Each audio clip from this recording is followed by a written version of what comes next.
WhatsApp സ്റ്റാറ്റസും Instagram സ്റ്റോറിയൊക്കെ വെച്ച് business ചെയ്യുന്ന ഡ്രസ്സിൻ്റെ ബിസിനസ് കാണാറുണ്ട്. എനിക്ക് അവരോട് പറയാനുള്ള ഒരു സജഷൻ എന്താണെന്ന് വെച്ചാൽ, ഒരു സ്റ്റാറ്റസും സ്റ്റോറിയൊക്കെ എടുത്ത് നോക്കുമ്പോൾ കാണാം ഒരു 100 കണക്കിന് ഡ്രസ്സ്. അതിനകത്ത് കുട്ടികളുടെ ഡ്രസ്സ് ഉണ്ടാവും, വലിയവരുടെ ഡ്രസ്സ് ഉണ്ടാവും, നൈറ്റീസ് ഉണ്ടാവും, ചുരിദാർ ഉണ്ടാവും. അങ്ങനെ വ്യത്യസ്തമായ ആ രീതി ഒഴിവാക്കിയിട്ട് ഇതിൽ ഒന്നിൽ ഫോക്കസ് ചെയ്യും. കുട്ടികളുടെ ഡ്രസ്സാണെങ്കിൽ അതിൽ മാത്രം ഫോക്കസ്ഡ് ആയിട്ട് ചെയ്യാം.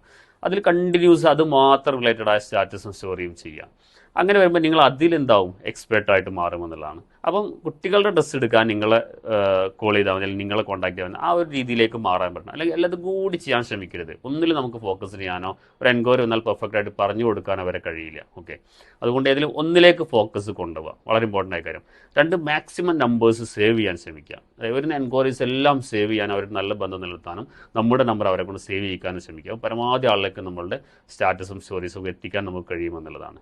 അപ്പോഴാണ് നമുക്ക് ബിസിനസ് കൂടി വരുള്ളൂ. അപ്പോൾ അതുകൊണ്ട് അതുപോലെ റെഗുലറായിട്ട് എന്ത് ചെയ്യുക, നമ്മൾ എന്തിലാണ് ഫോക്കസ്, സ്റ്റുഡൻസിൻ്റെ അല്ലെങ്കിൽ കുട്ടികളുടേതായ സ്റ്റാറ്റസ് മാത്രം വെക്കാൻ നമ്മൾ എന്ത് ചെയ്യുക, സ്ഥിരമായിട്ട് ചെയ്യാം. ഓക്കെ, അങ്ങനെ കണ്ടിന്യൂസ് ചെയ്തു പോകുമ്പോൾ നമുക്ക് റിസൾട്ട് ഉണ്ടാക്കാം.